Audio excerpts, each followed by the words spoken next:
Hey everyone, welcome to This Explainer. Today, we're unpacking a really fascinating piece of writing by Oluyomi Ola-David. If you've ever felt that kind of tension between your deeply held spiritual beliefs and the crazy demands of your modern professional life, well, her framework offers a super compelling way to bridge that gap. It's contemplative, it's highly structured, and it gives us a really unique lens on how we view our daily work. Faith is manufactured in the tent. Just let that sit for a second. Before we even introduce her, I want you to ponder this idea. What does manufacturing faith actually look like? We usually think of manufacturing as this industrial, highly intentional process, right? And a tent, that's a temporary, ancient, or just highly personal dwelling. Bringing those two concepts together, well, that is our very first clue into how she views the world. So moving into our first section, the vision of Oluyomi, generator of solutions. To understand these poetic lines, we really gotta understand the woman behind them. Oluyomi Ola-David is a brilliant Nigerian author, thinker, and professional who is deeply, deeply concerned about global development. This isn't just abstract poetry for her. It is absolutely rooted in a desire to see real-world transformation. If we look at her core identity, it's incredibly action-oriented. She describes herself as a Nigerian who loves people, and she's extremely concerned with global transformation. But notice her focus here. She really enjoys generating solutions and providing clarity. That is exactly what she's doing with the text we're analyzing today. She's providing a clear, structural solution for how to exist as a person of faith in a super complex world. Okay, let's dive into this. She has this foundational drive in her philosophy, writing, "My Father God owns and rules the universe. He is the wheel within my wheels." She centers her entire worldview on her deeply rooted faith. It's not just some side project for her, It's the central engine, literally the wheel within her wheels, powering absolutely everything else she does. Moving right along. Section 2, Foundations of Faith, the Tent and the Womb. Let's circle back to that opening thought, the tent. In her writing, the tent acts as a metaphor for those private, foundational spaces where spiritual certainty is actually forged. Remember, she used the word manufactured, which really implies that faith isn't just something that happens to you randomly out of nowhere. It's something you actively craft, build, and maintain in your private, quiet spaces, your personal tent. And she actually builds on this whole concept of origins by stating that faith is upheld from the womb. So for her, faith isn't just a concept you're going to learn later in life in a boardroom or a classroom. It is an innate, deeply ingrained part of human existence right from the very beginning. It's totally foundational to who we are. And this creates a really fascinating dynamic. On the one hand, we have our earthly duty, obedience, which she says claims a heritage.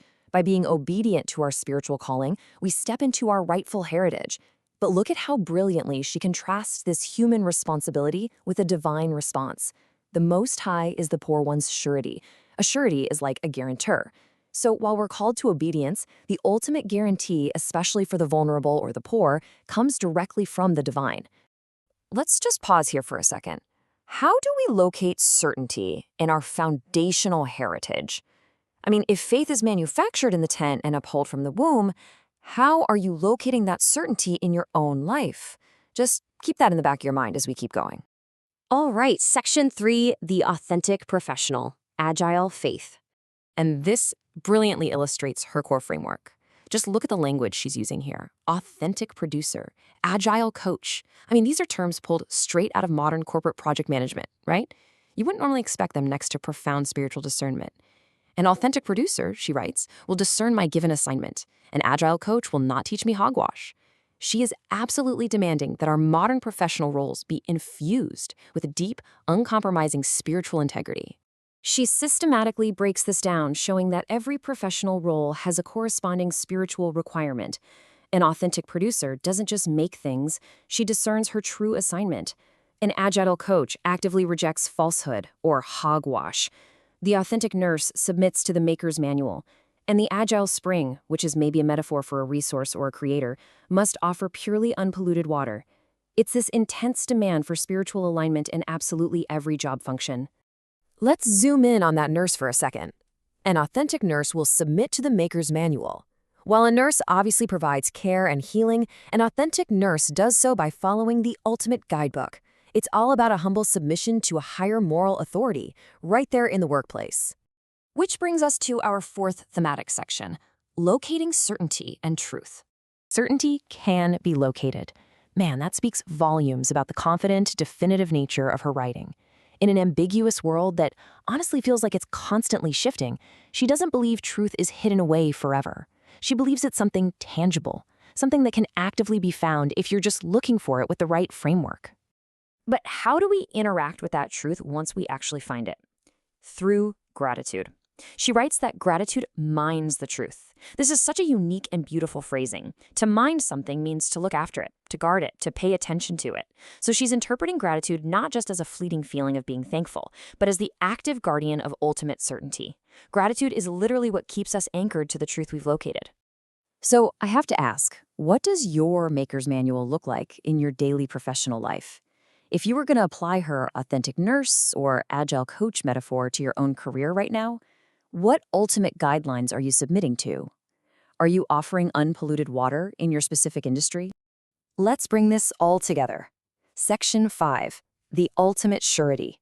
It really all comes back to this one central concept, the wheel within her wheels. We have to remember that for Oluyomi, whether she's acting as a producer, a nurse, a writer, or an agile coach, her father God remains the core engine driving her solutions.